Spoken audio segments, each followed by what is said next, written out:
Welcome back, Stephen Kotler, author of The Devil's Dictionary, a novel sequel to Glass Tango in Cyberspace. Stephen, Cotty, thank you for taking the time, my man. Trey, it's really good to see you. I'm loving this book. I'm digging it. The detail is insane, but there's a lot of similarities that I'm starting to pick up between the protagonist, Lion Zord, and you, my man. Lion wears a lot of black, and he likes to roll his own cigarettes. Um, are you the inspiration behind the character? I will definitely tell you that I wrote fiction a long time ago, right? I was trained as a novelist, and wrote a bunch of early books and tried to write as far away from myself as I possibly could. I thought that was the point of fiction, like create a world, create characters very different from yourself. And I never, the emotions were never right. The characters were never, it wasn't quite right. And so this time, yeah, Lion's a little closer to me than other characters have been. I think there are some pretty big differences, but yeah, there's some similarities, I think. It's funny. Every time he talks, like I hear your voice. It's funny. And then Sue Jackson's in this too. Sue Jackson gets a shout out. Yes, she does. Susan Jackson, the flow psychologist from down under Australia. I'm wondering though, who's Rian? Who's Rian Dorse? Is he Buddy Holly or Five Spikes? Yeah, I don't think Rian. I'm not putting. It's a bad idea to put the CEO of your company into your books. Did you learn anything watching Woody Allen movies? So tell me, what's the story behind the story with the Devil's Dictionary? Yeah, it's a great question. For me, it was a couple of things. First and foremost, our planet is facing some pretty heavy environmental challenges: climate change, species die off, water scarcity, and so forth. And there's a ton of books out there right now, sci-fi, cli-fi, and whatever. They're all doomsday scenarios about the future. And all my work on peak performance, all my work in neuroscience, psychology, et cetera, tells me that if you can't imagine a better world, you cannot create that world. So I started saying, okay, let's create a world 15 years in the future where the major environmental challenges had been solved. I didn't want to create like a perfect utopia because I knew that solving those challenges was going to create other challenges, right? And it was going to keep on rolling. And I wanted to address that clearly, but I really wanted to say, okay, what has to be different? And it wasn't just technological solutions. I was really interested in personal, like what had to change in us as a species, as humans, like how we feel about the natural world, how we see and care about plants and animals and ecosystems and all this stuff.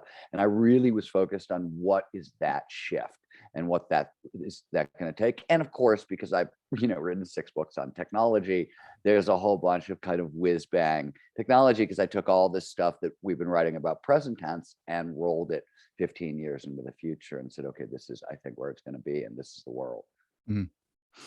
Yeah, I think the technology is amazing. I guess you got all your research. I mean, you did the research, so you're just pulling from that research when you're talking about the gadgets, like the VR goggles. Funny story. So my last big book on technology was The Future is Faster Than You Think, with wrote Peter Diamandis. And Peter and I people, like, I never call myself a futurist. I don't, like, there are people who do that, who can kind of look into the future and say, okay, I think the world is going to, I don't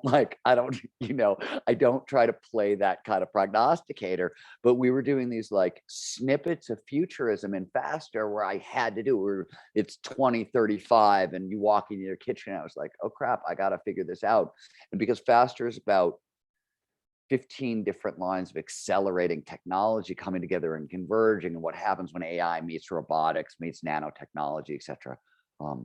I was having a really hard time figuring it out and solving for these writing challenges. And I didn't want to get it wrong. So I stopped and I literally created a world where these technologies all existed. And then I put characters in it and used it to tell a story. And that was Last Tango in Cyberspace, and Devil's Dictionary is a companion book. They're different, they're separate, they live independent lives, but they're companion books because some of the characters overlap. And that I literally had to write a nonfiction book about the future.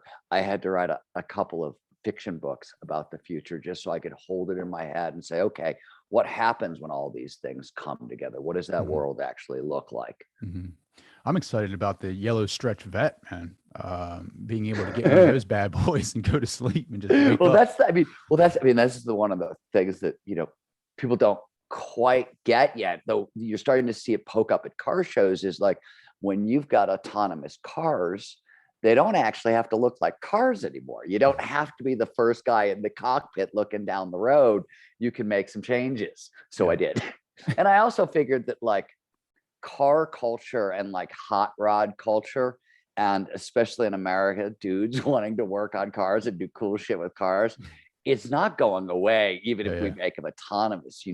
I lived for a while in Chimayo, New Mexico, which is the lowrider capital of America. And it's like a dirt poor farming community. And yet everybody's got like $100,000 work of art in their driveway they've been working on for 40 years. And it's amazing. Mm. What do you think we're closest to getting right now? Is it? I know Uber Fly. I'm very excited about that. The VR headsets, the glasses.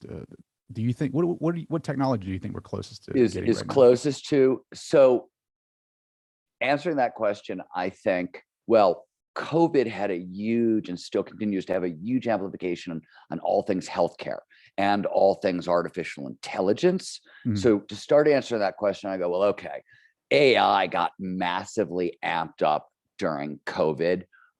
So did certain like climate change solutions. Those were the two things that seems to have exploded the most during COVID. So I would start poking downstream from that, and I think you nailed it. VR has been waiting to break out. People can't, like, metaverse is like going to the world. It's like every third word you hear these days. I mean, it was like psychedelics 2 years ago, right? Or maybe the metaverse is the psychedelic of mhm. 2022. Yeah, Um, um, either either way, I think VR is really starting to arrive in force, and I think AI, underneath it, right behind it, is really going to push that forward. So I think, again, not a futurist, but I think that's how I would work the equation and think sure. about it. So Lion Zorn is an M tracker. What's the difference between an M tracker and empathic? So, um, I one of the things the fact that we're the only hominid species on the planet is like a rare thing in history. As a general rule, for all of recorded history, there were a lot of different hominid species. So it's actually really easy to fracture a species, to like break off and start a new lineage. And that's not all tremendously hard. And so, we've been hearing more and more about empaths, and we know that each generation is more empathic than the last. For example, I'm Gen X. Millennials got the level of empathy that I got through adult development and whatever in my 40s and my 50s in their 20s and 30s. So this keeps happening. And I just wanted to know what happens if we push that forward. There's a flow reason for this that we can come back to in a Mhm. minute. But let me answer your question first. Lionzorn is sort of like an empath on steroids. He feels empathy for all people, of course, but his empathy extends across the line of species. So he feels full and complete empathy for plants, for animals, and ecosystems. That's what I like to call empathy for all. And his empathy isn't just individual, it's cultural. So he can sort of see how the emotion works in culture, which gives him an angle on how culture develops. And the way I sort of think about that is like, he gets employed by these various different shadowy mega corporations throughout the book as an M tracker. And it's because, Malcolm Gladwell on The Tipping Point wrote about cool hunters, right? In the Mhm. 90s, they were people who went out and could trend spot. This is like the empathic next level times 10 version of that. And it had a flow tie in because in flow, right, the state of peak performance, optimal performance, where we feel our best, we perform our best, turns out of the shit that gets amplified, you get way more empathy, and it often stretches beyond species lines. And this increases what's known as, used to be called ecological awareness. Now we talk about it as nature relatedness across species empathy, and it's the ability to see, perceive, care about the natural world. And there's if we can't start to care about ecosystems and forests the way we feel about friends and family, there's a lot of people who don't think this, including myself, who don't think this challenge is solvable. So that the shift in Lion Zorn, my protagonist, is sort of the shift that was also needed in society, and he was a little ahead of that curve. Yeah, I think I'm feeling more empathy now than I ever have, right? Like just more that I get in touch with myself and my environment, especially the outdoors. I find myself getting in tune with a lot of what's really going on out there, disconnecting from the tech, even though the tech is like advancing, exponentially. That's when I find it the most, is when I can disconnect and go out into the woods and just kind of be out there, right? When do you feel the most empathy? Yeah, absolutely the same. Mhm. Absolutely the same. In fact, I had a very funny conversation with Dr. Paul Zak, who's the world's leading expert on oxytocin, the so-called cuddle chemical, the trust chemical, the love hormone. And I always say that some of my best friends are trees. And I often wonder, when I'm in forests, like, I'm alone, but am I experiencing oxytocin? Because I feel like cross species empathy, and I really I feel for trees, feel for plants. My wife and I run a dog sanctuary. That's a big part of this work. We do hospice care and special needs care for really sick dogs. We've done this for about 20 years. That kind of is the gateway drug. And all my time as an action sport athlete, often in the mountains, and so I asked Paul, it was like, do you think I'm getting oxytocin, which we get from other people when I'm in forest? And we haven't run that. He thinks yes. I think yes. We haven't run the experiments yet, but I think I think we're going to find out that the answer actually is yes. And then if you have cross species empathy, you're getting way more oxytocin, which explains some stuff and it's interesting because oxytocin is incredibly good for us, Mhm. right? Good for the immune system, good for the nervous system. And it's sort of a weird argument for increasing cross species empathy, that it's really good. Not only do we know that going into nature lowers cortisol increases serotonin, right? Which is Mhm. why a 20-minute walk in the woods will outperform most kind of antidepressants on the market today. But with oxytocin, you're taking that even farther. And it's interesting if the gateway is feeling empathy for plants, animals, and ecosystems, and suddenly we're getting more beneficial neurochemistry along the way. Absolutely, man. There's a good story about you, and I think it was one of your rescues, right? Like, there was I can't remember the dog's name, right? But you had issues with him. He was a rescue, and it was something about you getting down on your stomach and like having. That's when you were feeling the most empathy. I don't know if you remember that story, or I think it was like one of your emails chains or something like that. That really helped you spark like a deeper connection with empathy. Yeah, it was, we had got very, very, very sick. If you're a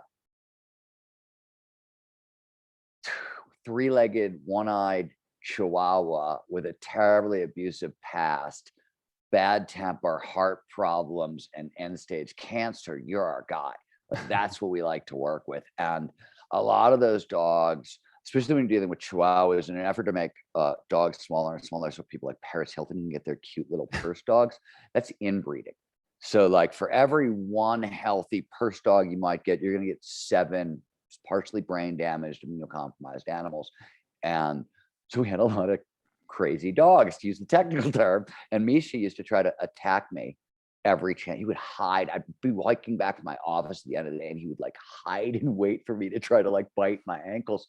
And end of the day, after a long day of work, and you're trying to downshift, and I know I got to go talk to my wife, and I'm going back into my family life, and getting bit and attacked along the way, I would start get mad and, screaming at the dog. Turns out is really bad for the dog because he's already super stressed out. And it turns out it's also really bad for my marriage. So that was, not a particularly good option. And if I wasn't going to get divorced, I had to solve it. And I couldn't figure it out. And one day I was like, I grew up in a family where, everybody flew off the handle every now and again. And nobody my brother was having a nutty or I was having a nutty. They didn't start screaming at me and try to beat me up and kick me or yell at me. They tried to calm me down and they had my back sort of. And I was like, okay, you know what? I'm going to really put my money where my mouth is. If I think animals are equal to humans and dogs are equal to humans, I'm going to start treating Misha as if this was my brother having a Mhm. meltdown of some kind when he's trying to attack me. And it worked, and it worked fast. And the weird thing that happened was, like, after about 2 weeks, it wasn't just that Misha had stopped attacking me. It was that suddenly I could notice I was seeing all the perceptual blinders had fallen from my eyes, and I was noticing all these details in Misha's behavior, little minor stuff. My wife would sometimes talk about it. I always thought she was crazy, or she was seeing shit that I wasn't there. I didn't know what was going on. So then I was like, oh my God, it was a cognitive bias, right? And this is, we know humans have this, which is one of the reasons why empathy is useful, because empathy extends our sphere of caring, and that actually allows us to notice details about other people or other species or whatever. And in Misha's case, suddenly I started to see when I would freak him out. Like, long before I actually noticed he was getting scared, he was getting scared. And if I could, at that moment, that, as you pointed out, drop down to his level and just start talking to him, be like, it's cool. We got this. We're fine. No harm. I'm just going to sort of move this way. You can stay there. That's your space. I got it. It really cleared up. And it's amazing. It's funny because Misha's still with us today, almost, a couple of decades later. And I walk into rooms, and now other dogs bark at me, and he just sort of sits there and looks at them like, hey, how come you're barking? What's your problem? That's awesome, man. That's such a great story, being able to connect like that. I think, we can do that definitely in our personal lives. I've found, just for me, just like if I get on that, not physically getting on my stomach, but trying to put myself in other people's shoes, I can connect with them on a whole different level. Um, I'm just fascinated with, like, because I don't expect Stephen Kotler, the guy who writes about flow and the title of Devil's Dictionary, to be about empathy, right? Empathy for all. Um, do you think you're throwing people off with that? So if you've read Small Furry Prayer, my third book, which is about the relationship between humans and animals, and the work my wife and I have done, no. If you haven't read Small Furry Prayer and you didn't notice the parts about empathy and ecological awareness in Art of Impossible, I mean, I've talked about this stuff in other books. I can see it, but I'm interested in peak performance, and peak performance, as far as I'm concerned, demands empathy. Mm. If I'm going to be a peak performing human being, empathy, as Rilke pointed out, the poet Rilke used to say, it's a superpower for humans, right? It allows us to get inside another's mind. And from an interesting perspective, uh, so one of the easiest ways to expand empathy, besides getting into flow, where it happens automatically, is loving kindness meditation. And um, Tibetan loving kindness meditation works. I mean, on a sense, Tibetan loving kindness meditation and Christian prayer, almost, when you pray for other people, it's almost the same as Tibetan loving kindness meditation. And this is what Richie Davidson has spent 20 years, 30 years looking at the University of Wisconsin, and how this one form meditation increases empathy. And really oddly, what happens along with that increase in empathy, and maybe this is different for different people, and I don't want to say what works for me works for you, because personalities are different and genes are different and all that stuff. But in my experience working, and I've been meditating for 30 years at this point, using almost every different system imaginable, and I came to loving kindness very late, because I was like, what, are you kidding? I'm gonna like pray for like this? No.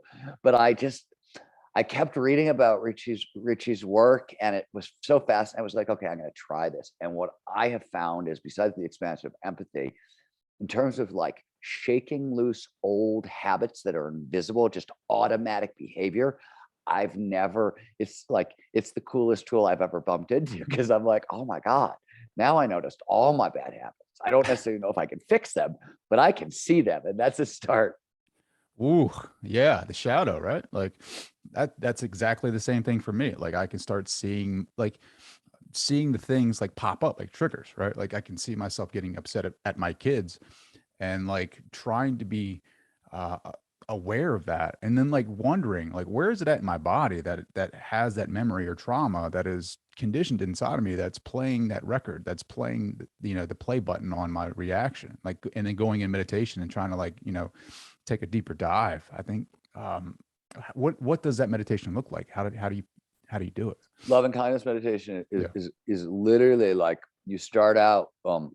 There's variations on the phraseology, but you start out praying for yourself. You put all your focus on your heart, and uh, instead of an external like focus on your breath, it's focus on your heart. And may you start off praying for yourself, or may I be well, meaning healthy. May I be happy. May I be peaceful. May I be loved. Run through that 2 or 3 times, really trying to feel it. And you can add visualizations in. And then you start with somebody you love, your mother, your best friend, somebody it's really easy to get. And you may they, may John be well, may Trey be well, and you pray for that person. And usually like 3 to 4 rounds of it. And then when you're done, you try to visualize all the love that you felt when you prayed for yourself flowing into this other person. Then you move it to an anonymous stranger, somebody like you bump into on the street, you see with a regular basis, you have they're neutral in your life. And then you move it to somebody you're having difficulties with. And finally you move it out to the world at large, or, and you could go, that's a 15-minute version that I just gave you, that you can go for hours with it. Sure. But and man, I thought it was so silly. Like when I first, I just couldn't get up next to it. And what I discovered, first of all, a lot of people have this experience. It was wildly emotional for the first like 2 weeks of doing it. Like stuff was like, I was like, oh my, the whole time I was like, really? No shit. Like I couldn't believe the amount of emotions, and it's meditation, so you got a little bit of distance. You're like, you're weeping like a 2-year-old, but that's interesting. Do you find yourself like more like sensitive to things now? Like I know with my meditation, like my heart-centered meditation, like I'm becoming more aware of like being sensitive, or like I'm same thing, right? Like I'll be watching a movie, or I'll be watching a sentimental moment on something, and then all of a sudden I'm feeling like I'm gonna cry. Yeah, you know what I mean? For me, the story I told earlier about Misha, the dog who kept trying to bite me, and like that was the moment sort of everything broke for me. And it was funny because I had, I'm trained as a journalist, and my early career as a journalist, and like that's an objective. You have a lot of distance from things, and I was really good at that. You could put me in the room with some pretty awful, difficult, crazy situations, and I could interview warlords and and things like that. And there were journalists who had real difficulties with some of those situations. I had that distance, and once that started to happen, once my wife and I opened Rancho de Chihuahua and we started doing the animal work, it was all gone. And it's not that I can't be objective anymore, but yeah, I'm a lot more sensitive. I'm much more careful media wise, what I watch, what puts like 98% of anything on television or in the movies. I'm not, you know what I mean? It feels like pollution at this point, and I won't let it near me. Yeah. You're taking it in. It affects you. Yeah. I've eliminated a lot of news media. Just basically I just check the weather, essentially. That's it, really. Some headlines that I can't avoid. Yeah, Stuart Brand once said that science is the only news, and I've agreed with that for a long time. And I literally I get almost no news media, other than there are basically a handful of people who call me and tell me when I need to pay attention. I read New Scientist every week. I mean, I read a bunch of other science journals, but New Scientist is a great popular science, and roundup of all the science news, and that's literally been my news source for almost a decade. Wow, that's awesome. I love the work you're doing. Empathy. I have senior project next semester. I'm a senior in psych major, and we're doing an independent study, and I want to do empathy, like the difference in holding your heart center while looking at a picture of someone, and seeing if there's a difference in not holding it, if that makes sense. The control will just be looking at a picture, and then someone actually holding their heart center and looking at a picture. And will you use any biometrics with it?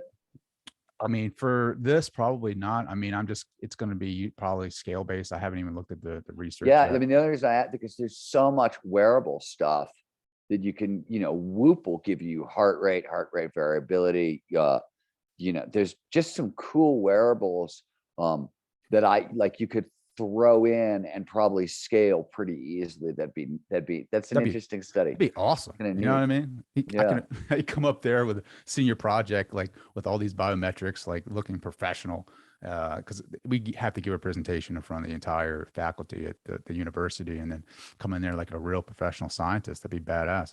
Apple Watch will get you a lot of data, or will get you a lot. Whoop is probably, the easiest, cheapest. Mhm. There's a couple others. There's just, at this point, it's like, why not take advantage of it, right? Why not Sure. go take that extra level, be a badass? And it's interesting to start to see if there's any, what are the physiological correlations of empathy, and that sort of stuff is interesting. Sure. You I think there's a quote that you've said that really I really resonate with. It's like the power of imagination to shape the future, and the power of fiction to expand the imagination. Um, that is so important to me, um, because like when you're describing the scenes in this book, like I mean, there's a lot of detail, so you got to go into that imagination state. How do you strengthen that for yourself? Reading fiction. I mean, like, swear to God, like I can't believe people don't read novels. Um, it's the most amazing, like super smart people who are super interested in self-improvement, betterment, peak performance, all the stuff. They do all the things. They biohack like mad. And yet reading fiction is one of the most astounding cognitive biohacks ever. I always say nonfiction is great. It makes you smarter. It gives you facts. That's fantastic. But fiction, for exactly what you just said, it forces you to go live in somebody else's head in some other world for a couple hundred pages. Yeah. And there you have no choice but to walk around in their moccasins. And fiction gives you perspective. It literally widens perceptive. You're taking different information. When you go from the novel into the real world, you notice sort of different things. Makes you culturally wiser. You know what I like? Yeah, There's yeah. just so much benefit to reading fiction. And unless you're gonna like spend your entire life going to every country in the world doing nothing but like talking to people, figuring out how they live, you know what I mean? Yeah, Here's yeah. a way to like tour the world and really get to know other perspectives other than your own. You know what I mean? Like, and like I love what I do. I love the people I work with. And it's phenomenal, but I can get, blinders. You know what I Mhm, mean? I live in mhm. Stevenesia after a little while. And you like, you got to kick yourself out of that crap um, for a ton of different reasons. And I love nonfiction, right? I love learning more stuff, but it doesn't do it Sure. as emphatically as fiction. You maybe sometimes you don't get that. Sometimes people get it from reading, like, I love good thriller fiction, good mystery fiction, good spy fiction. I'm a fan of that stuff, but I also read the like old school. I'll pull out my Charles Dickens or my like whatever, or you know um love to sort of read that stuff as well. And science fiction is great, really well done science fiction where you have the characters and the like alternative universe to live in is great too. Um, so yeah, I go on and on about the power of fiction. There's a ton more about it, but like, it just cracks me up um, that a part of me is sad because as a novelist, I think, oh my God, this art form may be diminishing and going away a little bit. The other part of me is like, man, I'll take any edge I can get. And if you don't want to read fiction and I'm gonna get to read fiction, cool. You know what I mean? It's a Yeah, yeah. competitive universe, and you're literally like ceding victory to me. Well, yeah, because I just got done writing a paper, and I had to read like 20 different journal articles, and then like going to your book, it was like a breath of fresh air. It was like I was immersed into the story. Like the level of detail, like I was describing, like is insane. Like the description of the end of man, this bar, right? Like this underground bar. Like Yeah, I mean, you're like, I don't know if you've ever been to a place like that before. Like, I don't know if like if you Googled it or whatever, but I'm curious about that. Like, So how did you get that yeah, it's detail? well, it's an underground ice bar, right? It was Yeah. an underground ice bar, and they do exist. I have I was at not a like a mini one. I want to say Norway or Sweden, and it was in like some hotel, and we didn't really hang out in there because it was freezing and it had been freezing outside. And I was like, okay, this is really cool. But like, one, I'm an empathy for all guy, and I don't want to be handed an animal skin to wrap myself up in. No, thank you. Sure. You know, and I don't want a big fur coat. You know what I mean? And I Yeah, was yeah. like, okay, it's a little, this is freaking cool. And I just, I took it farther. What does the ice bar of tomorrow look like? I mean, just like the details, man. Just like the level of detail, because like, how important is it, right? Like in your story, right? So Like, two, to, a couple things on that. One, I love this universe. So I really wanted, I think I wrote both Last Tango and this book so that Hollywood folks would have an easy time wrapping their head around it, right? I wanted them to be able to see what I saw very much. And I thought that was, super important. Like Blade Runner, was one of the most influential. I saw it when it came out, and it never, it shaped how I saw how I thought for years, decades. So I wanted to be able to provide that level of detail. And I also like the thing about the Devil's Dictionary is you've noticed is some unbelievably crazy stuff happens along the way, right?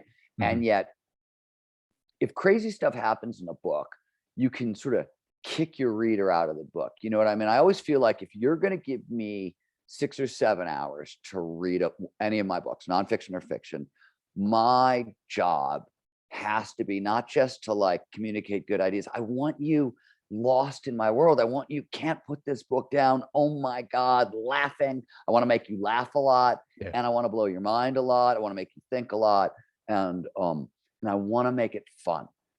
I, I want to make you smarter, but I want to make it fun because, like, there's a lot of choices out there, right? There's tons of options for your attention, and if I'm sort of on it, you gave me 7 hours, that's amazing. This is what I'm going to try to give you back in return, and as a result, I had to do things like you couldn't make it, like you had to believe it. It's this crazy world, and so I kept asking myself, if I was in this situation, what would I do? What would I see? Where would I look? Like I didn't try to like reinvent the wheel and do all the fancy crap I tried to do when I was an earlier writer. I literally was just like, okay, Stephen, you've walked into the ice bar. You need to find somebody. You're looking around. What do you do? And I Mhm. would like run the scenes in my head and sort of put myself through as a character. That I think the detail you're seeing is also because I sort of like I know what the reader's going to be looking at because I put myself through this scenario, right? And I hopefully got all the details right from what you'd need to see without like belaboring you. There's fiction writers who'll give you like 77 pages of scene detail, and you're like, okay, I could have been good with 74 pages. 77, and it's overkill. Oh man, yeah. I appreciate it because it like gives my brain something new to like envision, right? When you're just doing research and reading the literature, it's just like it's so like the stats, the data is just overwhelming, and then you're trying to see what their point is and what they're trying to where they're going with it. But this just really allowed me to immerse myself into the entire storyline. Do you how do you fill in, like, do you start out from point A to point B and just fill in the middle, or do you kind of just write as you It's a go? Yeah, it's a great. So I have made every writer will make the critical error of writing as you go in fiction, and maybe some people could pull it off. What I learned is, dude, I never met a tangent I didn't love. You know what I mean? When I was my first novel took 11 years. Why? Because I never met a tangent I didn't love. And Chekhov, the playwright, had this famous dictate about like if you in a saloon, if a character comes in and they hang their gun on the wall and go to the poker table and sit down in scene one, right? Which you had to do, you checked your guns at the door, basically in Mhm. saloons, you hung them on pegs. He's like, it's got to be fired by act 5, right? Otherwise, everything's not complete. And so if there's with tangents, like you're hanging guns on the wall and you get to the end of the book and you're like, holy crap, I've got 1,000 things to resolve, or my reader's not going to be fulfilled. I didn't fulfill the promise of the book. And I learned that I made that mistake. So with this book, especially because this book is over the top, I had a very clear outline of where my scene started and where it ended. I had freedom to go between, but I kept it very tight. And the term, if you knew me while I was writing Devil's Dictionary, Stevie, what are you thinking about? Plot discipline, man. I'm about plot discipline. That was everything for me, because I knew that, like, if I didn't, walk a really tight line, like a lot of stuff happens in the book and you follow it and it works because I'm doing that. Like you don't notice, right? You're just reading through, but it's literally the most technical book I've ever written because of plot discipline, because there's so much crazy, fantastic, cool stuff that happens to control it and make it believable and understandable. Took a lot. So in this particular case, because of the nature of the book, extreme, I started with A and I went to B, and I was very, very, very careful. How long did it take you to come up with the plot, like that whole storyline? So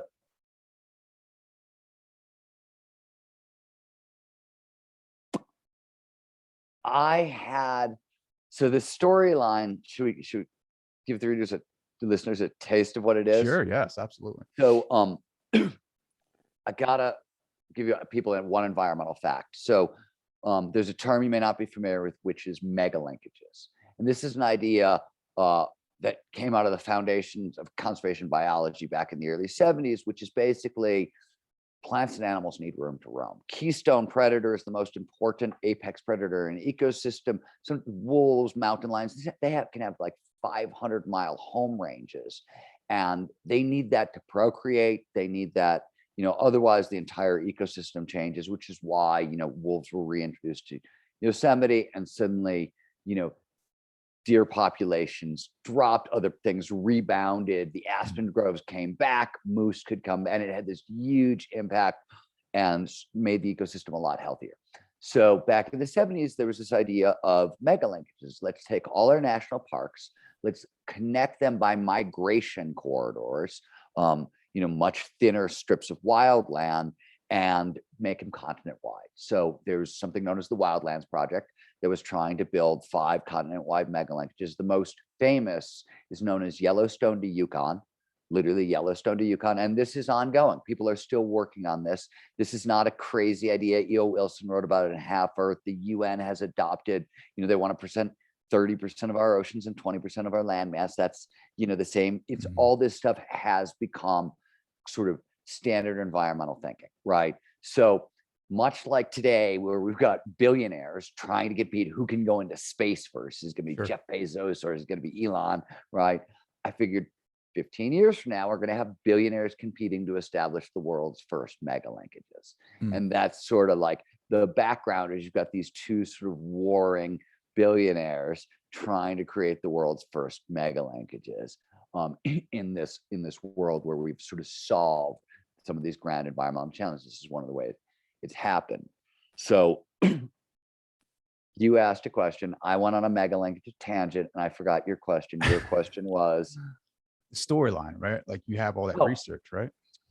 So I had the idea of sort of these two conflicting, these mega linkages, and billionaires creating mega linkages for a while. Like Last Tango in cyberspace starts off with Lion Zorn finding a human head mounted on the wall of a trophy hunter's wall. So he's got all animals, and then there's a human head. I had the idea of this human head mounted on a wall 30 years ago. I spent 30 years trying to figure out how the hell the head got on the wall, but it took 20 years. It took 20 years to figure out how the head got on the wall. I had the idea of these sort of competing mega linkages for a while as well. And how did it come together? That happened more or less when I was writing it. And some of it was like figuring out what the bad guy was going to do at the end of the book, right? I introduced there's a bad guy. Mm-hmm. I'm not going to give a ton away here, but like I had these, and that once I got that piece and where he was going to come out and all of this, that's when it snapped together.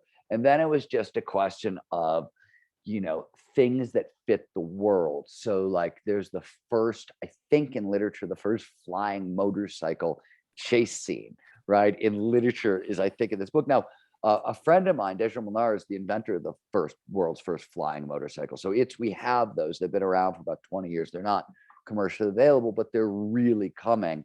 And so some stuff was sort of dictated by, okay, I want an action scene. I want a chase scene. In the future, what do you have at your disposal? How can we do this in a way that's going to be really, really cool? Ooh, I like the scene. I've read. I'm like near the end of the book, but I love that scene just because of the idea, using my imagination to imagine that flying motorcycle, lines on what he's doing in that scene and everything in between. But yeah, I love the technology aspect of it. Like just saying that 15 years out, this is where we could possibly be. But there's a lot of similarities in today, right? Like empathy for all. There's a lot of divide. Can you talk about that? Yeah, I like this was something I guess that Andrew Hessel, who's a synthetic biologist, is a good friend of mine. We've known each other since early days at Singularity University, and Andrew used to laugh at people's fears about Gattaca.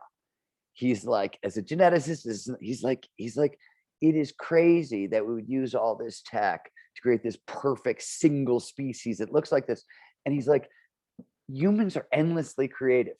Like, think about like, if parents don't want robo children, they want the perfect version of themselves, right? He's like, that's the same thing that's going to happen with all these sort of other technologies going forward. So, I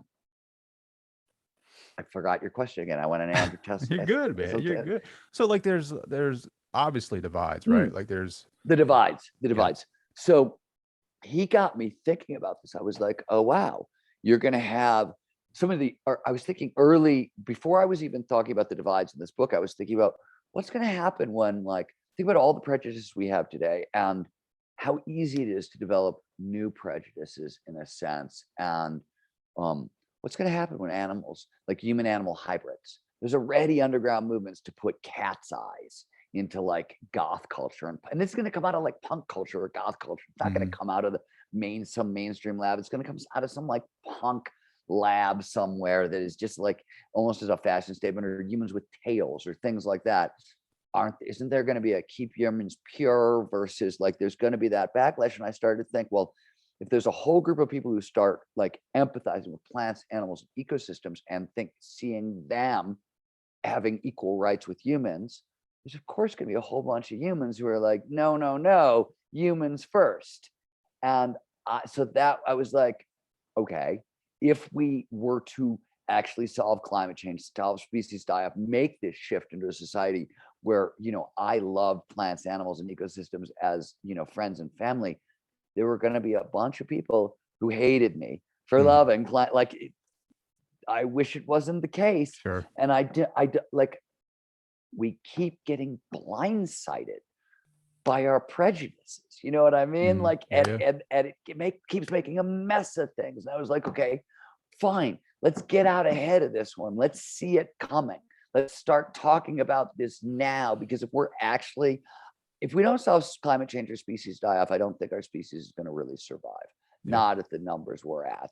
And so if we're going to solve these things, then this is going to happen.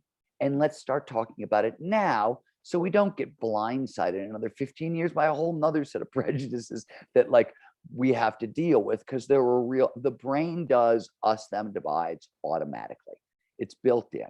And it's a survival mechanism, right? But as soon as the brain, first foundational question of the brain asks is this thing like me or not like me? Whenever we encounter anything else that we think might be alive, the brain goes, is it like me? Because if it's like me, maybe I can befriend it or mate with it, right? And if it's not like me, maybe I better run away from it, or maybe I should chase it down and make it dinner, right? Like that's what the brain does at a foundational level. That what it does every time we encounter other. That's why we have what psychologists talk about as our sphere of caring. It's everything inside that sphere is we, right? Everything Mhm. outside that sphere is them.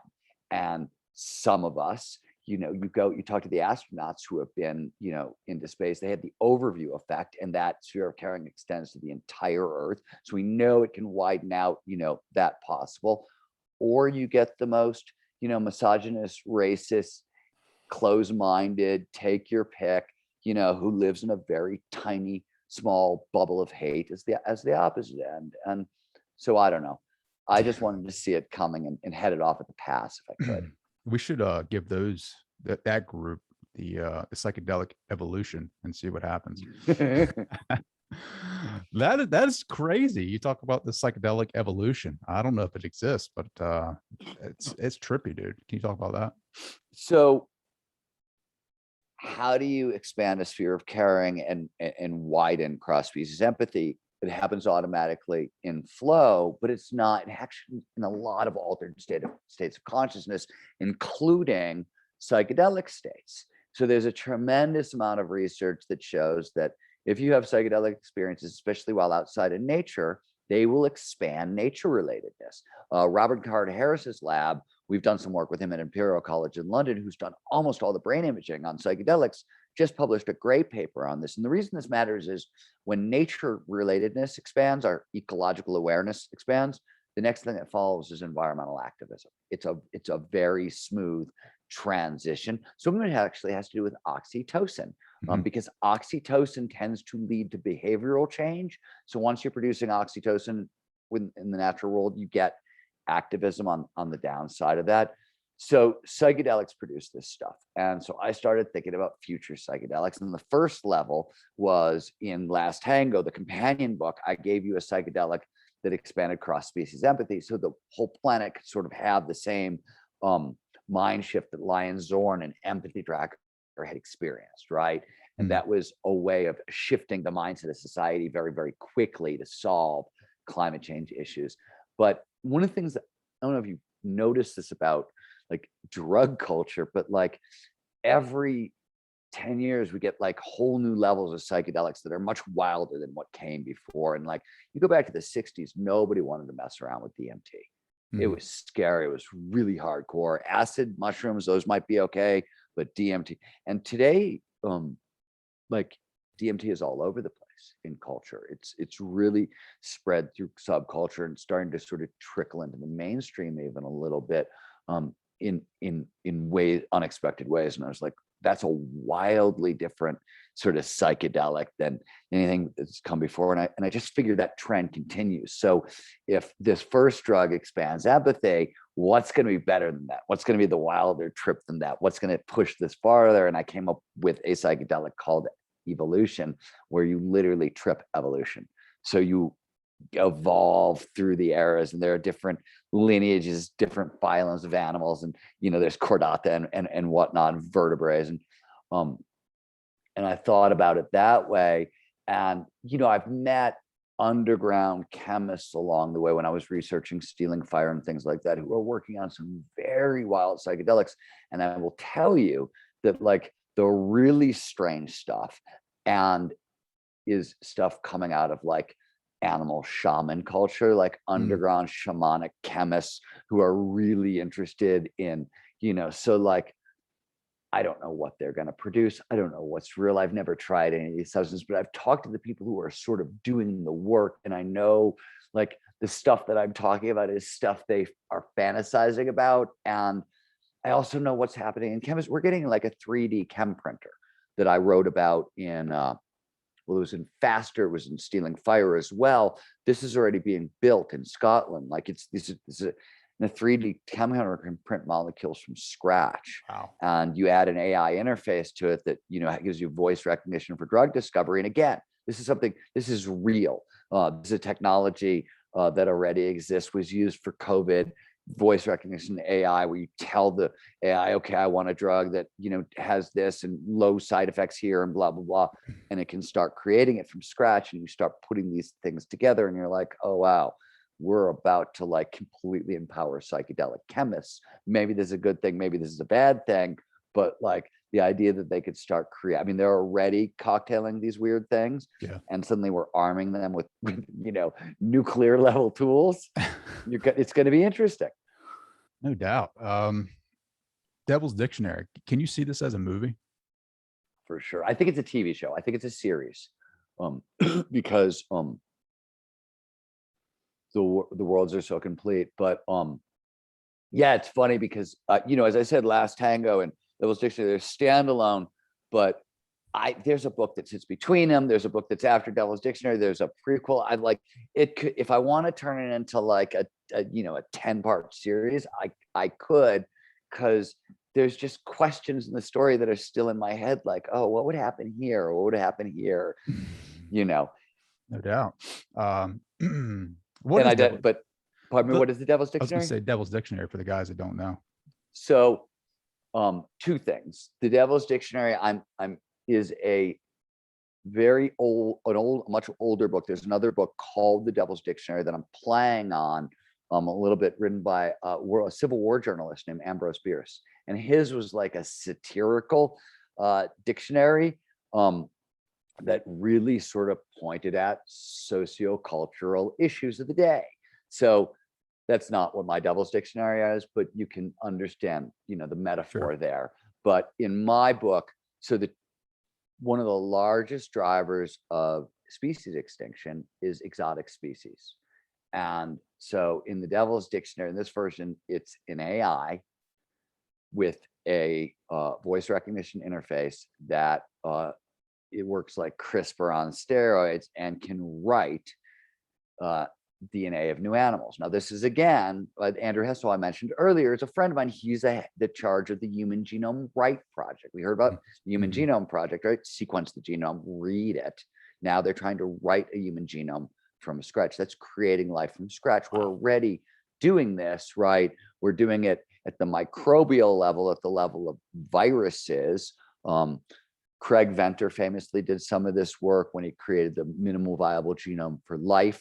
And that's something I wrote about, I want to say in bold, maybe in abundance. So this work is ongoing, and I just sort of pushed it forward and said, what happens if you have a computer that could create exotic life from scratch? And since exotics are the largest driver of extinction, you would have just extinction run amok. Thus, this would be the true Devil's Dictionary. You'd get flying snakes. Flying tree snakes. Yeah. Fuck that.